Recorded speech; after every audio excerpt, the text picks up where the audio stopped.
leadership has he displayed this far? He's asked the protesters to go home, and he said, I even asked their parents to ask them to go home, as if he were talking about underage protesters.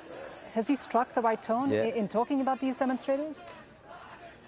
It's, I think this is part and parcel of the regime rhetoric since the 30s, and they really need to update the rhetoric a bit because it's getting quite old. He's using the same superiority complex plus the idea of patrimonialism. You know, I'm your patron, I'm your daddy, and you just have to follow me. And if not, then I'll ask your daddy to tell you to get out of the street. Which is just unacceptable, obviously, for the overwhelming majority of the protesters. They cannot just accept that Egyptian young men and women were able to form this revolution via Facebook and outmaneuver them in every tactic they try to employ. Whether repressive tactics by the central security, they stood fast and they resisted that, or whether by trying to create a chaotic situation where everything turns violence and everybody fears for his safety. They also outmaneuvered that. They wanted to storm the Tahrir Square multiple times by civilian closed security men. They again countered that and were able and successfully defended Tahrir Square. So it's just I think it will take them a while to accept that the young men of Egypt and the young women of Egypt have grown decades in a few days, and they're actually going to have this victory. We'll have to leave it there, but we'll come back to you a little bit later. Thanks very much indeed. And we leave you now with some live pictures of Tahrir Square in Cairo, where thousands of people are still protesting, and the curfew should be lifted in a few minutes, still to be seen whether or not it will be respected. How many festivals around the world can offer visitors the opportunity to watch cyclists push themselves to the limit, to taste delicious traditional Omani cuisine, to be inspired by cutting-edge Arabic fashion, to experience the thrill of the fastest sailing competition, or to simply enjoy traditional Omani hospitality?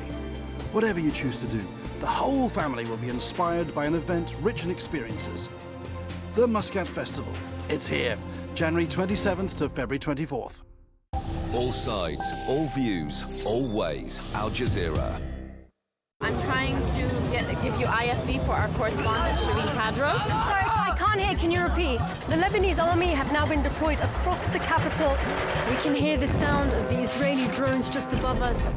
The Israeli military have vowed to continue, and that is why everyone is moving whatever they can and trying to get out of here. The hospital is chaotic. Hundreds of people are just standing around waiting. The gunfire is continuing. Shireen Tadros, Al Jazeera. As China's economic juggernaut thunders ahead, critics claim this growth exacts a heavy toll. 101 East examines the environmental and human costs of this economic powerhouse. 101 East at this time on Al Jazeera. You don't fight threats, you fight enemies. Our core function remains the territorial defense of our populations and our member states. Sanctions, do you think they will work? A huge number of Western forces have not made huge progress.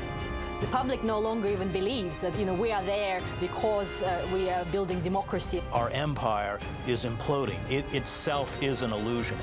Empire with Marwan Bashar on Al Jazeera. Home to a diversity of rare species, Latvia's pristine woodlands are a place of magic. But with a strained economy and an eager market, forests are rapidly perishing, and with them their inhabitants. People and Power investigates how 60% of Latvia's timber ends up on UK shelves with a questionable seal of approval. Latvia's pulp fiction, at this time on Al Jazeera.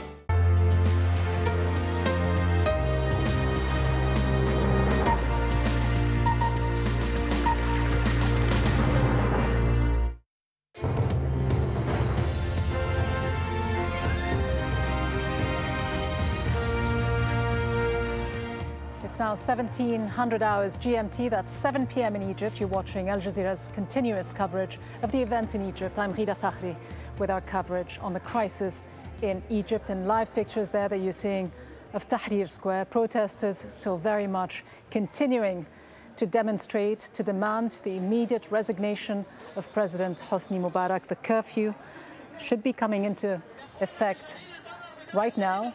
Still no sign that it will be heeded, as has been the case over the past 12 days now. Tahrir Square very much the focus for anti-government demonstrations since the 25th of January. Several thousand people occupied the square then. On day one, their numbers gradually grew into tens and hundreds of thousands over the last few days. It's become a symbol for the ongoing Egyptian pro-democracy demonstrations and the epicenter of what could be a major earthquake whose aftershocks would be sure to be felt well beyond Egypt's borders. Change already very much on its way in Egypt, still to be seen whether or not the ultimate demands of the protesters will materialize. A major turn of events, though, in the country in the last couple of hours. Egyptian state television reporting that the top leadership of President Mubarak's ruling National Democratic Party has resigned. Among those to step aside is Mubarak's son, Gamal. This after the commander-in-chief of Cairo's military pushed through the masses of pro-democracy protesters to plead with them to leave. An outcry of chants by the protesters greeted him. Mubarak must go, the crowds kept shouting, and the thousands there are still refusing to give up, to heed the calls for a curfew or to go home. They're chanting they won't leave unless President Mubarak leaves first. Alan Fisher has more. The TV announcement of big changes in the ruling party. Members of the Democratic National Party have resigned today. Dr. Hossam Badrawi has taken over as the Secretary General and Head of Policy. Out the Executive Committee, including the President's son. For the people in the square, it's a step, but they want Mubarak out as the country's leader. Earlier, the protesters were asked to abandon their protest to clear the square to go home. The appeal came from the army's top general in Cairo, who met anti-Mubarak campaigners face to face.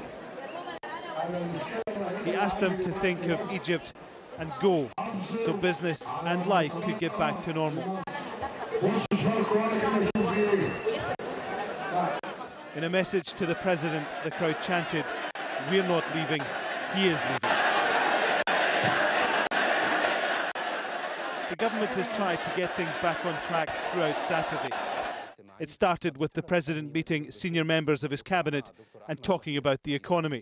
And then the Prime Minister told state TV that slowly it was business as usual.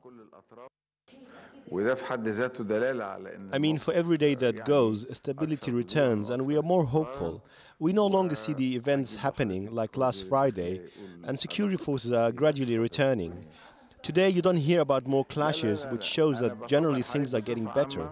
The opposition itself is very divided, but this doesn't mean that we won't talk to all parties. In the end, the main thrust of their demands is the same. But from the US Secretary of State, a warning.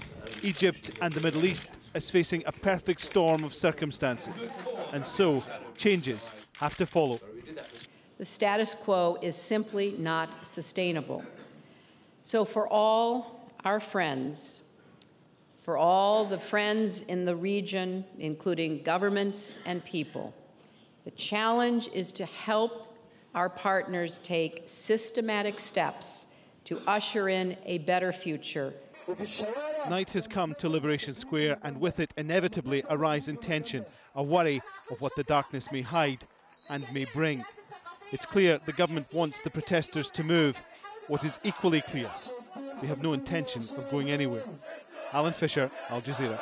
Well, joining me now from Cairo is Dr. Hani Annan. He's one of the founders of Kifaya, the Egyptian movement for change, one of the key players in these protests. What is the next step as far as the opposition, if we can speak of one homogeneous opposition and there are disparate groups among you? What is the next step for you? Are you unified, at least as far as the strategy goes from this point onwards? Can you tell me again? Sorry? Can you tell us what the next step for the opposition is? Well, we're going to stay in the square. I mean, even what we're saying that what happened with the NPD was logical. I mean, this is inevitable to have happened.